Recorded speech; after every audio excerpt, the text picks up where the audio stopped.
Hey everyone, I'm Liv and welcome to the Certificate in Basic Animal Care Science. Let's see what's coming up on this week's show. This week is all about running a wildlife park. We find out about habitat restoration, how areas such as marketing affect animal care, and how animal care has changed over the years. We also investigate why the frog is so hot right now. But first, CEO Lynn Anderson gives us an overview of Orana Wildlife Park.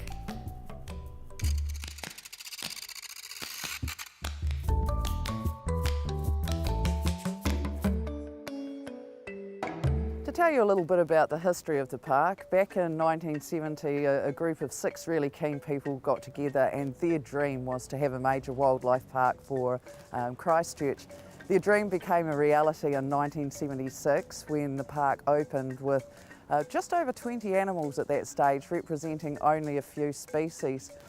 We've now been going for over 30 years and the animal collection has grown from those meagre beginnings to we now have over 400 animals representing 80 different species. To date we've bred and released over 70 New Zealand native species to the wild, and on the exotic front we really have been a world leader in a number of areas. The park was the first in the world to achieve breeding scimitar horned oryx, which is extinct in the wild by artificial insemination. We've bred second generation white rhino, which are notoriously difficult to breed. And we've been one of the most successful cheetah breeders worldwide with repeated success. We now have formal education programs and a great visitor services team to ensure that educational take-home messages are given to everybody that comes, because if we can help people develop a greater understanding and caring for wildlife and the environment and the issues faced by our special species, each of them can make an effort by recycling, minimising the resources they use in the world to help the animals and the environment in the future.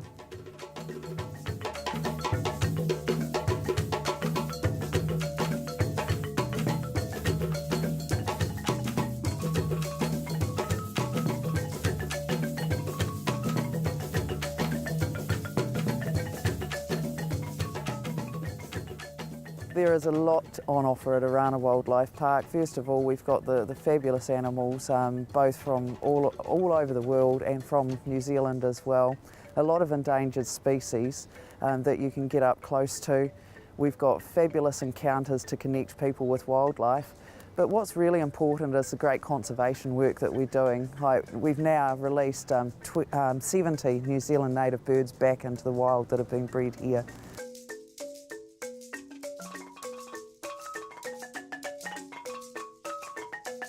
Our team are a very dedicated group of people, very passionate about what they do. Because of MAF requirements, we need to be manned 24/7, so as you know, we have people that live on the site here.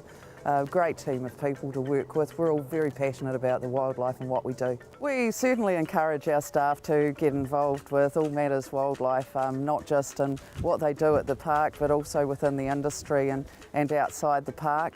Many of our staff have taken on the role of species coordinator for a number of the endangered species programs that we're part of.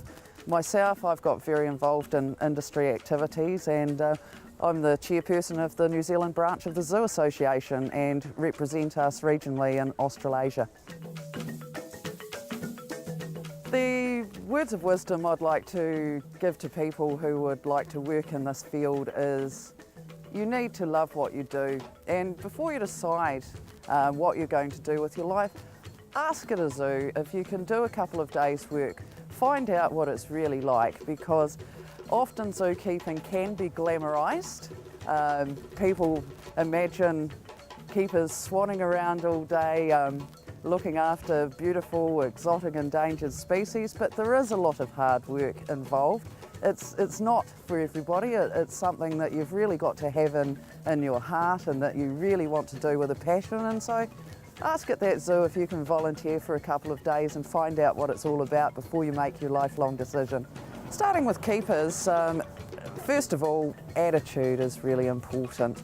People who really want to make this sort of work their life's work generally are much more successful in the position. It's also really good if they've had experience growing up on a farm, working around animals, because it is a lot easier to learn about how to look at an animal and decide whether it's sick or not by actual experience. It's not so easy to learn it from books. So a good practical background around animals and some academic qualifications to go through it, go with it, are a great start.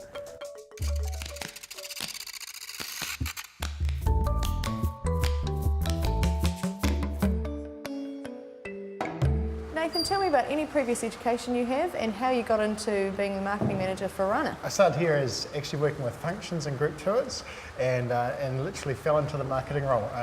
Part of the functions work and the group tours, guided group tours, was working with visitors, and so finding out what they wanted and touring them around the zoo and that sort of thing. So that naturally led on to a bit of product knowledge and then into marketing. So literally there was a gap, and I guess our organisation likes to promote from within and look at what talent there is in the team and move elsewhere. So our marketing person actually moved to be head of our native bird section, and I slipped the carpet out from under and went in there. Being from a previous position in the park, what advantages does that give you in your position that you have now? For sure, at product knowledge, you need to know all about the product basically. In our position in terms of marketing, it's got to be points of difference, what makes us unique. So we're not the only zoo in the world, so we need to have clear points of difference to enable us to attract visitors. And so it's knowing what those points of difference are, what visitors like, and then getting it out there. What are the points of difference for Orana Wildlife Park?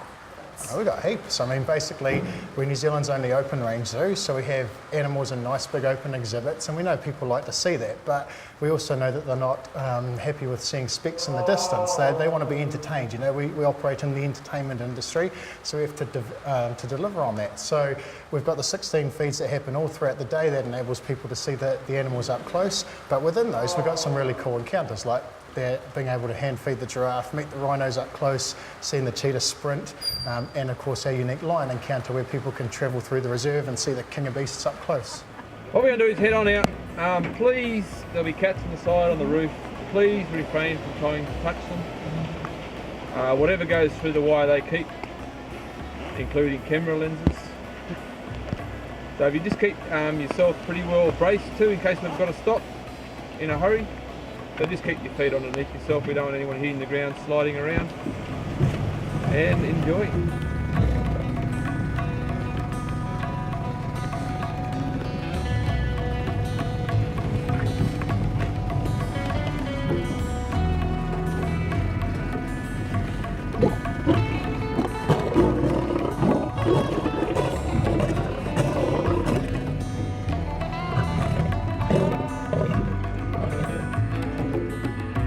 A certificate in animal care. How does marketing tie into animal care?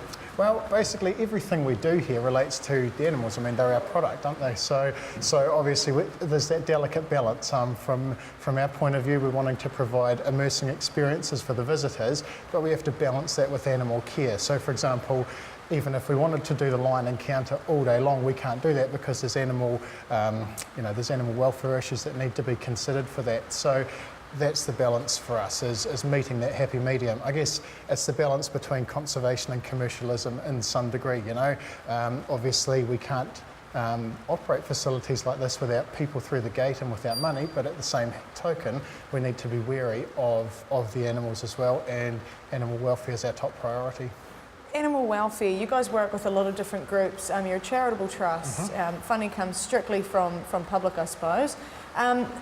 How clever do you have to be with marketing to get the awareness out there that Orana is not just an attraction, it is based on the animal care and the animal welfare? Yeah, that's a balance again. It's when we ask our visitors what they want, it's basically entertainment reasons. They come here to have a good time. It's then our job to make sure they go away with the conservation messages though. So underpinning everything we do, we're trying to tie into that. But we're also, in a marketing sense, trying to get out there the images that will naturally draw people here. Unfortunately, in our setting, I guess, animals like the tigers here are draw cards, and we're involved in managed breeding programs for them. But literally, all the people through the gate helps us fund our native recovery work as well, so which doesn't have the same appeal to the local visitor market. So that's our role as well. Once they're here, try to get them enthused about New Zealand native species as well. I guess it's that whole think global Act Locally campaign. And once the visitor has come to Orana Park, they're walking around, they're seeing all the exciting animals, but there's also some exhibits going on promoting animal care and conservation. I've been to places and it's kind of just a little sign and you go, oh yeah. But the ones here seem quite exciting. How have they been designed? Our interpretive signage, some of them are very old school, but we consider interpretation our presentations as well that happen throughout the day. So what we've done for a long time is offer really cool encounters, and Orana's always been known as providing unique encounters, like we had the drive-through lion reserve when we first opened, and that ran until 1995. So that's always been a part of the interpretation, the public presentations, but where we had lagged behind is interpretive signage around the zoo. So in 2006 with the tiger exhibit, that's when we started doing that. But we do a lot in-house. We've got a DIY attitude. We design and build our own exhibits. We put together all our interpretive panels. We design that on site, and then we use consultants like graphic designers to put it together for us. But the basis behind that is to extend the visitor experience, or we knew that the tigers would be a great draw card, so we've been able to use tigers to portray a whole range of information about a wide range of species. So with our tiger interpretation, we tell a whole tiger tale, but we also inform people about what we do for native species recovery programs, and essentially we're using tigers as the example to convey a wide range of information about all aspects of the operation. Finally, do you have any words of wisdom for anybody wanting to get into the animal care or even the marketing side of a park like this? For sure. I mean, this is a great industry to be in. It grabs you, it really does. I mean, people are in the industry for a long time often, so it's a fun industry to be in. We've got we work with great animals, there's great people in it. People are very, very passionate in this industry, and that rubs off. It's great, and it's a great place to be because you know that you're doing something. At the end of it, there's some genuine outcomes. So, we're breeding for release native species to the wild, we're enthusing visitors, we're educating them, but we're giving them a great experience too. So it's a fun place to be in.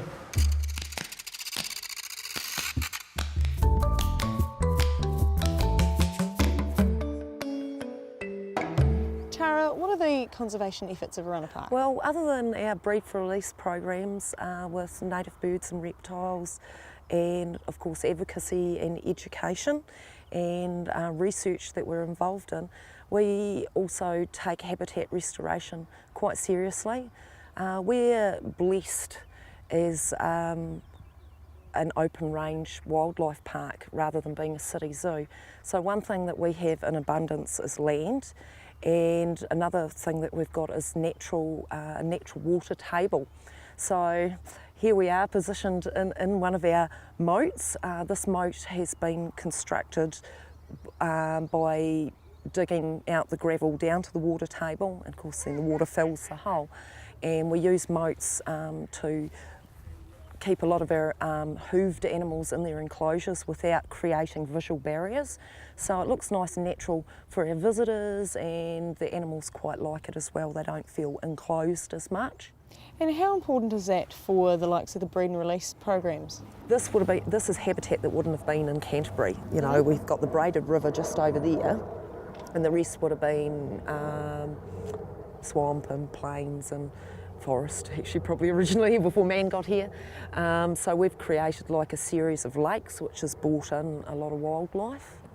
When animals just chose to come and breed at Orana, what do you think is the main sort of, okay, yes, this is a great place to be doing this? A lot of it is about year-round food source.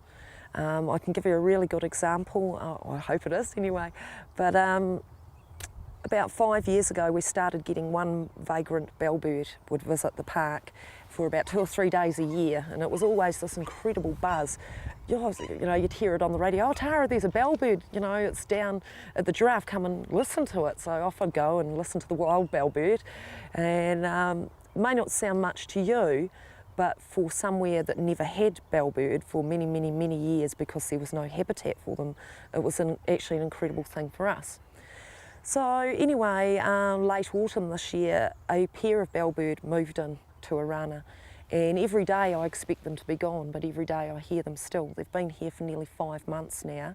And are the conservation and habitat restoration projects in Orana still still progressing? Oh, indeed, yeah. In fact, those are efforts that we're putting more and more into every year. It's like you get a bit of success and it drives you to do even more. Another example was last spring was the first time in the 13 years I've been here that shoveler ducks have bred at the park. So once again, we used to get one vagrant, maybe two, would arrive and they'd stay a month and then go. They produced ducklings here last year and it's really cool. You build it, you create it, and they'll come. And do you find that the habitats at Orana make for easier breeding? We think so, yes. Yeah, we've had a lot of success with some different species, indeed, and yeah, we've got the land. You know, a lot of people are quite envious that work in conservation circles because we've got land in abundance. What's going on now with amphibian conservation? Okay, well, 2008 is International Year of the Frog, not to be confused with a Chinese horoscope year. It's International Year of Conservation of the Frog, and the reason that has come about is that our amphibians worldwide are in global crisis. As we speak, species are becoming extinct. Why is that? Well, frogs are very, very sensitive little creatures, and in fact they're environmental indicators. Their skin is so sensitive that anything like pollution or climate warming and things like that can poison the poor little frogs and they die. So that shows us that there's something wrong in our environment. There's also a disease called chytrid fungus that has been spread worldwide, and that affects the frog's immune system and they eventually die a very, very horrible, painful death. Orana is a part of a bigger team where not only we work nationally with conservation groups and other zoos, but it's also an international team, and we have all got together basically this year to try and spread the word about frogs. And that word is basically look after your waterways. Make sure you don't pollute your waterways, especially if you're going hunting or boating or fishing. Clean your gear after you've been to a river or a lake, and your gumboots and your boat and your boat trailer as well. Before going to another area where you may spread things like chytrid fungus or the deadly didymo, which is affecting our waterways in New Zealand. Also, you know, you see a frog in the wild, watch it, enjoy it, don't touch it, leave it alone, and do your little bit to help halt the decline of amphibians worldwide.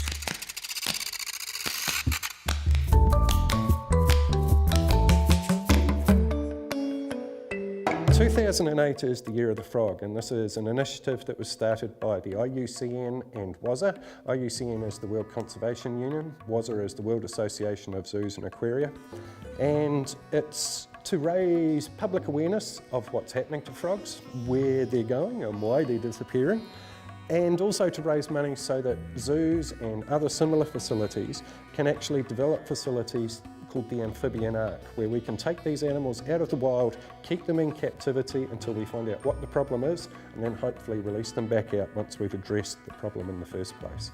Populations around the world are declining, and one of the ones we've recently lost was the gastric brooding frog in Australia.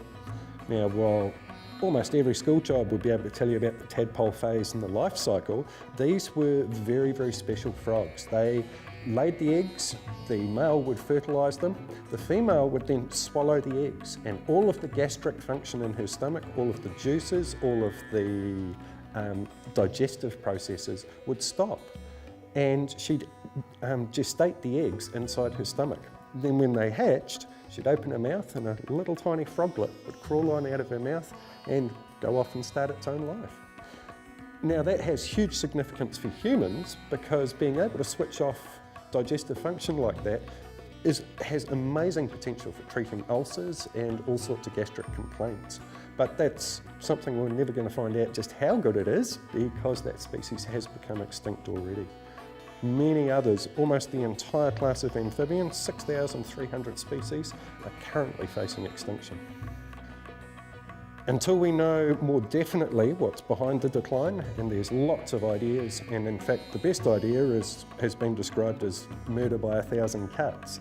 The poor amphibians are suffering from so many things that we've done to the environment that this latest wave of extinctions is just the straw that broke the camel back, and that straw is probably a fungus called chytrid fungus. Chytrid fungus is a fungus that grows on the skin of the amphibians. And since amphibians breathe and drink through their skin, it's incredibly important to them. And when the fungus takes up residence in the skin, it starts eating the keratin, which is the same as our skin and our hair and our fingernails, same protein occurring in frogs, and it stops them from being able to breathe. But the exact mechanism by which it kills them, we're not entirely sure yet. We have native frogs that are becoming extinct. There are 4 species of native frog of 7 that used to exist. 3 of them became extinct somewhere around 13 to 1500 years ago, possibly because of Kiori introduction. The 4 that remain are unique in the world. They don't have a tadpole phase except for Hochstetter's. They don't have this eardrum that you can see on the outside of the frog there, just on the edge of its head, behind the eye. They don't have webbed feet because most of the time they're not in the water. They have round eyes instead of the slit eyes you can see here, and a whole load of internal features that make them unlike any other frog in the world. New Zealanders are unlikely, apart from in captivity, to ever see a native frog. They are nocturnal, they don't croak, they are very, very small. The largest is about 47 to 50 millimetres long. Most are smaller than that, and they're in remote parts of New Zealand. So one of the things we're trying to do is get people to appreciate just how spectacular these species are, see what sort of things they are doing that do have an impact on frogs, and see what they can do to support us in our efforts to make sure these animals don't become extinct. It's potentially the greatest extinction event since the decline of the dinosaurs. This is a green and golden bell frog. It's actually an introduced species of frog from Australia, brought across in the late 1800s, and it's amongst several species that were released in New Zealand, but actually only 3 of these species has survived through to today. There's these green and golden bell frogs, there's the southern bell frog, there's also the brown tree frog, and they're the 3 introduced species. These are the frogs that people will see most commonly.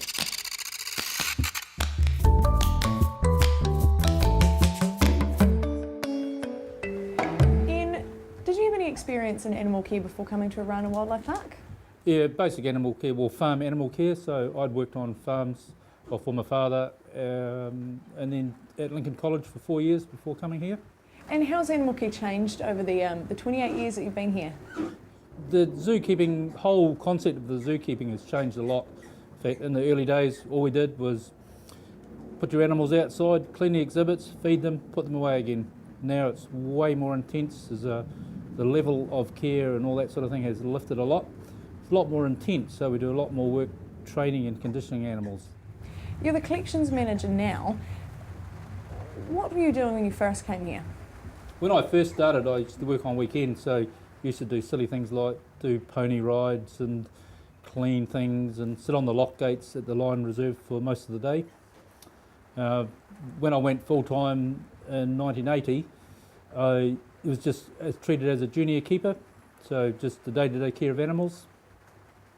And then we progressed from there to assistant head keeper, and then a short time after that I was head keeper. So still looking after animals, but involved in the development a lot more, and of course as you progress the paperwork increases as well. How do you acquire a new species into the park? When we're looking for, or when we're acquiring new species, it's all done through our development committee.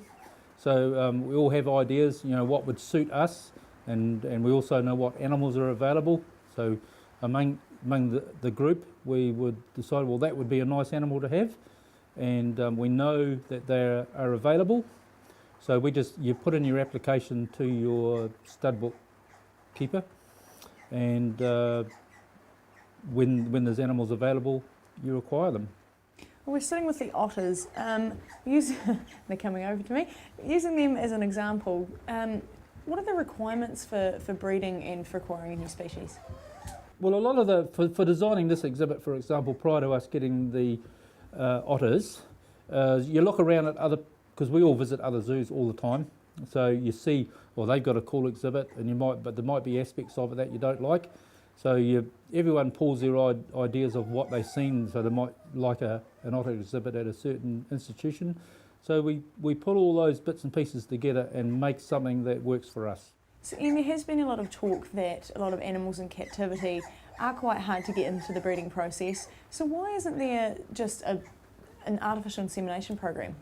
There are quite a few AI systems or programs out there now, but there's a lot of difficulties. Well, for us to get the good breeding programs going, it's a lack of suitable stock, meeting your import L standards and all those sorts of things. Exactly the same rules apply to importing semen. So a lot of the time, you might think it's easy just to get some semen and do some insemination, but the same standards apply. So often there's not suitable animals, and there's depending on where your animal, what it is and where it's coming from, it's just exactly the same testing requirements apply. So a lot of people are not that keen on going through all that testing and getting the semen to send to you. And some animals have been quite successful, but a lot of animals, you're breaking new ground all the time, so there's a lot of research and stuff like that goes into it. And with that transitions process, when an animal does go to another zoo or comes here, and they're in that quarantine period, what's the animal care going on there? Are they strictly in solitary, or do they still have that interaction between the keepers? They have interaction between the keepers. It is a solitary confinement, so if there's a group of animals, they got mates, like the otters for example, but you might just be importing a single animal, so that animal lives in there for the required time on its own. The keepers do interact with the animals, but not in a hands-on way, so we do a lot of feeding and trying to do behavioural enrichment with food and those sorts of things, but we have to restrain from the direct contact. I'm from Southland, and it's quite chilly down here, and we've come to Orana in winter, so it's not very warm for the likes of the exotic animals. Is that a problem with breeding programs at all? Like, is the cold affecting them? No, the cold doesn't affect them, because all the animals have got housing. Softer animals like your primates all have heating as well. So part of the animal welfare is that you've got to provide shelter for all your stock. And if we're looking at hoof stock and all your carnivores, you just feed them well. So if they've got warm, dry beds, feed them well, they're fine. But the animals have the ability, particularly animals like your hoof stock, they can generate warm. They can alternate their thermostat, so to speak, so they don't feel the cold. It's an amazing thing, but unfortunately we don't seem to have that. Ian, any advice or words of wisdom for any prospective or current students of animal care? The best thing for students, prospective keepers, is to do your schoolwork properly, stick with it, and do your basics, reading, writing, arithmetic. Your science is a good one. Get your education completed first, because the things have changed so much now. Anyone could get a job in a zoo a few years ago, but now most institutions are looking for a qualification. Well, that's this week's show. If you'd like any more information on the certificate in animal care science, call our team on 0800 SIT to learn. Let's see what's coming up in next week's show. Next week, it's all about cats and dogs. We have some close encounters with some big cats. Learn what the point of this exercise is, while the rest of the show goes to the dogs.